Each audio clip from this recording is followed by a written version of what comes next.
diri sendiri. Mereka butuh apa saja di lingkungan? Air, makanan, matahari, makanan. Betul, tepuk tangan untuk kita semua. Jadi, minggu lalu kita belajar bahwa makhluk hidup berinteraksi dengan lingkungan untuk bertahan hidup. Mereka butuh air, udara, cahaya, makanan, dan tempat tinggal.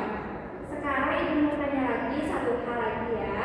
Menurut kalian, semua hubungan antara makhluk hidup dan lingkungannya itu terjadi di mana? Apakah terjadi begitu saja tanpa tempat? Betul sekali ya. Nah, tempat makhluk hidup hidup bersama, berinteraksi, dan saling memengaruhi itu yang disebut ekosistem. Supaya kita semakin memahami bagaimana kehidupan bisa berjalan di dalam ekosistem itu, hari ini kita akan belajar apa saja yang membentuk sebuah ekosistem. Kita akan mengenal dua bagian pentingnya, yaitu komponen biotik dan komponen abiotik. Tujuannya agar kalian dapat mengenal komponen penyusun ekosistem, bagaimana hidup berinteraksi dengan lingkungannya, dan menyadari pentingnya menjaga keseimbangan ekosistem di sekitar kita. Sebelum ibu jelaskan lebih jauh, coba kalian bayangkan di lingkungan sekitar kita ada pohon, rumput, terus contohnya kupu-kupu, semut, tapi juga ada tanah, air, sinar matahari. Semua itu saling berhubungan, tidak? Berhubungan. Menurut kalian, apa yang terjadi kalau tumbuhan tidak mendapat cahaya matahari? Nggak bisa hidup lagi. Betul ya, tumbuhan tidak bisa membuat makanan tanpa cahaya matahari. Nah, hubungan saling ketergantungan antara makhluk hidup dan lingkungannya, lingkungan hidup seperti itulah yang disebut ekosistem. Semua saling mempengaruhi dan saling membutuhkan. Sekarang, ibu akan melihatkan gambar-gambar lingkaran ekosistemnya supaya kalian lebih memahami. Baik, Bu. Nah, di sini ada kupu-kupu. Ini namanya individu, yaitu yaitu satu makhluk hidup saja. Contohnya di sini ada kupu-kupu. Contoh lainnya bisa satu pohon, misalnya itu disebut individu atau satu ekor ikan. Nah, kalau banyak individu yang sejenis tinggal bersama di tempat yang sama, itu disebut populasi. Misalnya itu populasi emas ikan cakalang. Ya. Atau misalnya populasi kelinci di padang rumput. Selanjutnya, kalau beberapa populasi berbeda hidup bersama di suatu tempat, itu namanya komunitas. Misalnya di danau ada ikan, katak, teratai, bahkan mikroorganisme, semuanya itu hidup bersama.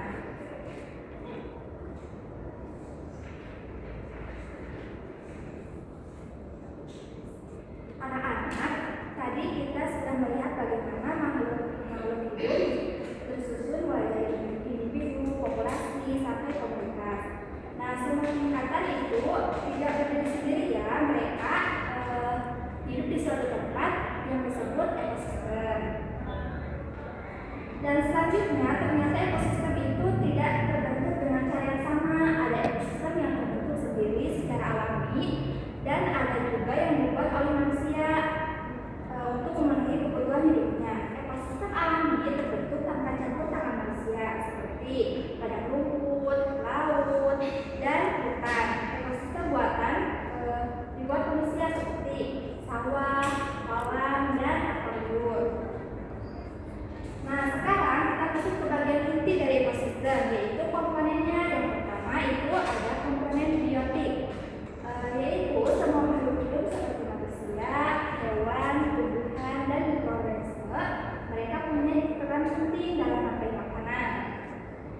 Dan yang kedua komponen abiotik yaitu benda tak hidup seperti cahaya matahari, air, tanah, udara, dan suhu.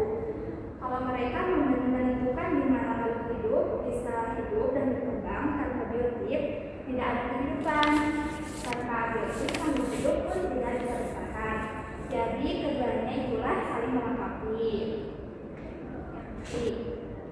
Nah sekarang Ibu akan panggil kalian untuk maju ke depan ya.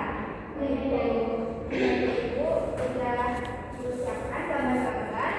Tugas kalian kelompokkan mana yang termasuk biotik dan abiotik. Boleh. Ibu kok aku belum dibagi? Ibu ini apa? Ini kan Bu. Oke. Akan dibagian ya. Ini Ibu.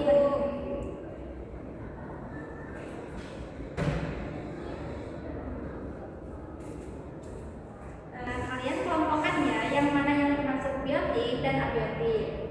Ya Bu, baik Bu. Dimulai dari Indi, silakan. Indi, jangan dikasih ke Asyifa ya.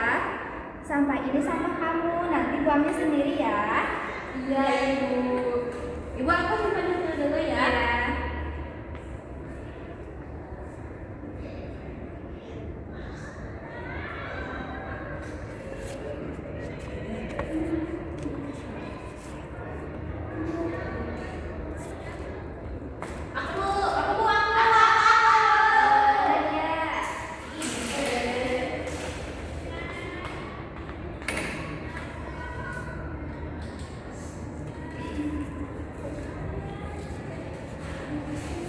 Asyifa.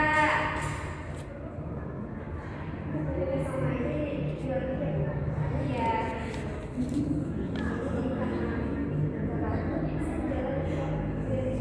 Abiotik.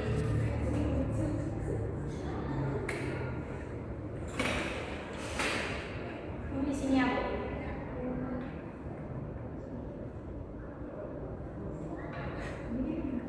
Ini abiotik. Ada satu salah. Ini kan batu, jadi ini batu abiotik ya. Iya Bu. Batu tidak bernafas. Iya, Tidak makan. Ya, betul ya. Ya, Bu. Berarti kalian sudah bisa memahami dan membedakan biotik dan abiotik ya. Iya Bu. Oke, sekarang biar makin ingat, kita nyanyi lagu biotik dan abiotik yuk. Ayo. Yuk. Biotik adalah lingkungan hidup seperti manusia, hewan juga tumbuhan. Mereka perlu makan, juga harus bernafas, bergerak, bertumbuh, dan juga berkembang. Abiotik adalah lingkungan tidak hidup seperti boneka, mobil, dan juga buku. Tidak perlu makan, dia juga bernafas. Dia bergerak sendiri, dia tumbuh berkembang.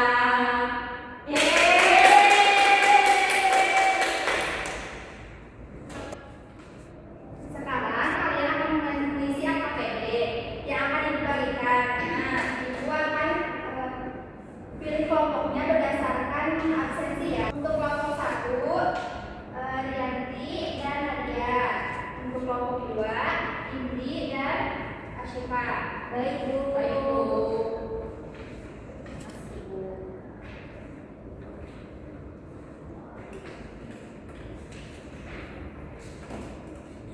Nah, coba perhatikan dulu ya untuk mengisinya. Yang pertama, apa yang dimaksud dengan ekosistem? Tadi Ibu sudah jelaskan ya, silahkan isi. Yang kedua, sebutkan komponen-komponen ekosistem yang ada pada gambar di atas ini. Komponen-komponennya ya. Iya Bu. Nah, yang ketiga, sebutkan contoh produsen dari ekosistem darat pada gambar di atas. Berarti yang selain di air ini, jadi yang di darat aja. Baik Bu. Yang selanjutnya,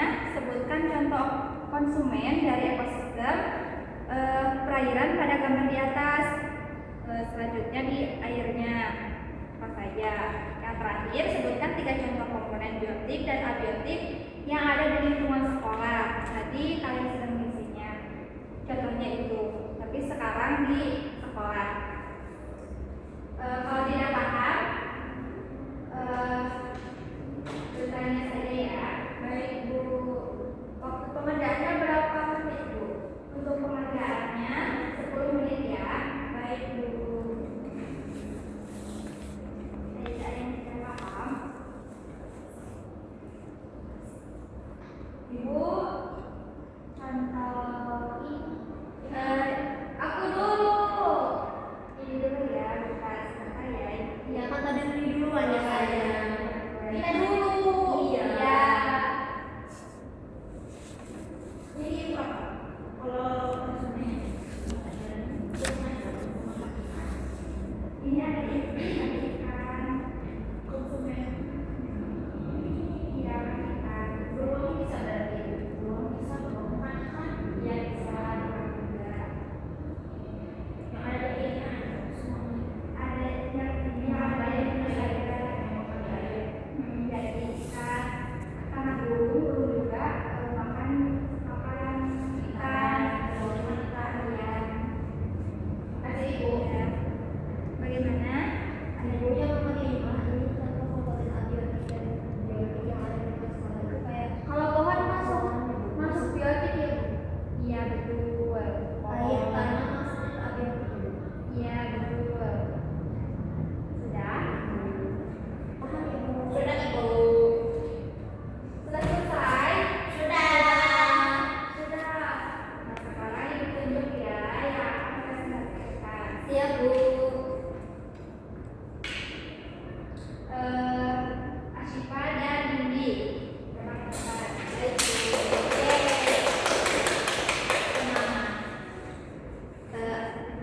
Assalamualaikum warahmatullahi wabarakatuh. Waalaikumsalam warahmatullahi wabarakatuh. Kami di sini dari kelompok 1 akan mempresentasikan hasil kami. Saya Asifa, saya Indri.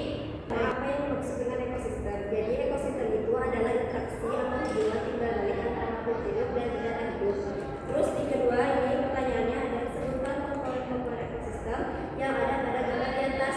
Di sini sudah jelas ya ada makhluk hidup seperti beruang, terus juga ada burung, ada ikan, ada serigala, ada tanaman juga seperti yang hidup dan tak hidup, ada air, ada tanah, batu dan ada sinar matahari.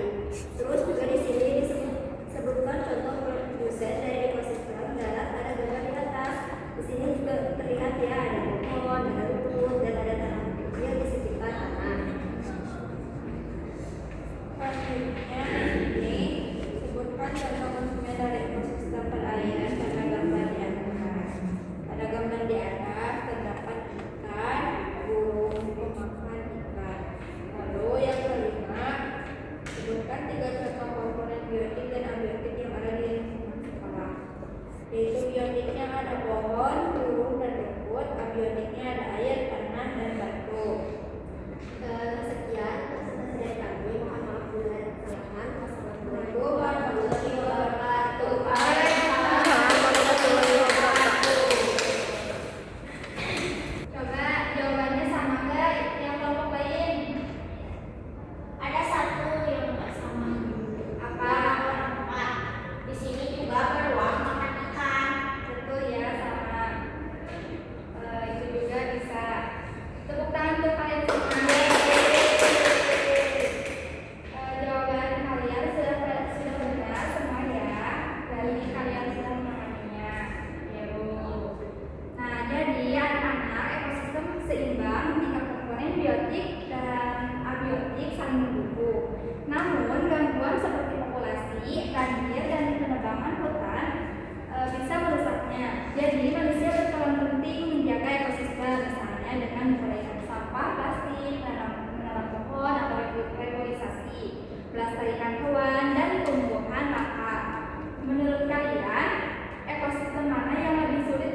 Dan juga ekosistem itu ada yang berindividu kayak kupu-kupu, terus juga ada yang populasi atau berkelompok seperti ikan.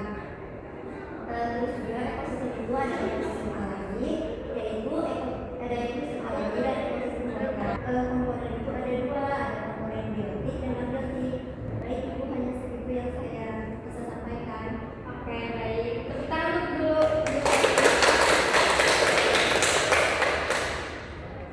Berarti kalian sudah paham ya? Ya, Bahwa ekosistem adalah hubungan antara makhluk hidup dan lingkungannya, dan di dalamnya ada komponen utama yaitu biotik dan abiotik. Itu ekosistem bisa bersifat alami atau buatan, dan keduanya tetap harus kita jaga agar kehidupan makhluk hidup bisa berjalan dengan baik. Jadi intinya ekosistem akan seimbang kalau semua komponennya saling mendukung, dan kita sebagai manusia ikut menjaga lingkungannya. Nah, sebelum pulang ibu ada tugas dulu ya. Baik, catat di bukunya masing-masing. Coba kalian mengamati di lingkungan rumah kalian,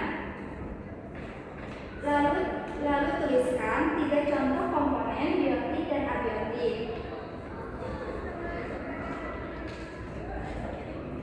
yang kalian temukan di sekitar rumah kalian. Minggu depan dikumpulkan ya. Baik, Bu. Paham? Oke, pembelajaran kita hari ini sudah selesai ya.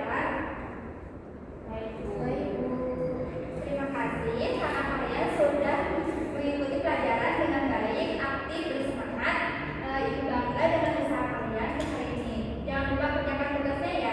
Baik, Bu. Terima kasih, Bu. Sebelum pulang kita berdoa dulu ya. Coba pimpin langkahnya. Duduk siap. Sebelum pulang, mari kita berdoa terlebih dahulu. Berdoa dalam hati, mulai. Nah, selesai. Salam. Assalamualaikum warahmatullahi wabarakatuh. Terima kasih, Ibu. Terima kasih, Bu. Sampai jumpa besok anak-anak. Tetap semangat ya. Assalamualaikum warahmatullahi wabarakatuh. Kami sebagai observer dari kelompok 5 akan memberikan hasil dari pengamatan observasi kami. Saya Wanda Widya Mulia. Saya Intan Indriani. Secara keseluruhan, guru sudah memenuhi semua aspek, seperti membuka pembelajaran. Guru menciptakan awal pembelajaran yang hangat dan memberikan persepsi serta menyampaikan tujuan pembelajaran yang jelas. Guru sudah menggunakan alat dan media pembelajaran berupa contoh yang konkret untuk memperjelas konsep siswa dalam keterampilan menjelaskan. Guru sudah baik dalam menyesuaikan penggunaan bahasa dengan tingkat kemampuan siswa. Serta terutama dalam mengelola kelas, guru sudah mampu menciptakan kelas yang kondusif pada awal pembelajaran. Bahkan setelah pembelajaran berjalan, ada sedikit gangguan dari siswa yang tidak sabar menunggu pembagian contoh biotik dan abiotik, serta siswa yang membuang sampah kepada temannya. Guru mampu menangani gangguan tersebut dengan memberi penjelasan sederhana kepada siswa, sehingga kelas menjadi kondusif kembali. Guru melakukan variasi pembelajaran, serta guru sudah menjelaskan cara pengerjaan LKPD dengan baik, serta membagi kelompok yang seimbang menurut berdasarkan nomor absen. Namun ada beberapa kekurangan dan beberapa hal yang perlu diperbaiki oleh guru. Kekurangannya adalah guru masih belum memberikan pertanyaan tingkat tinggi kepada siswa selama pembelajaran. Dan yang perlu diperbaiki menurut kami adalah dalam menangani gangguan di dalam kelas, guru sudah memberikan tindakan sudah cukup baik sehingga kelas menjadi kondusif kembali. Namun menurut kami masih perlu ditingkatkan dalam menangani gangguan di dalam kelas agar kedepannya lebih baik lagi.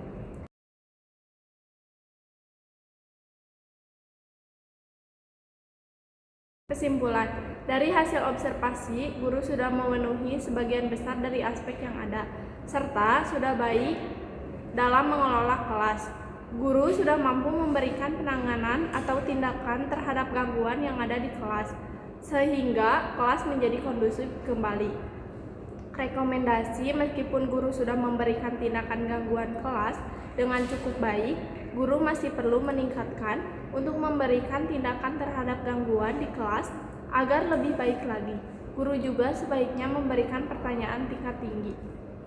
Sekian pemaparan hasil observasi dari kami. Wassalamualaikum warahmatullahi wabarakatuh.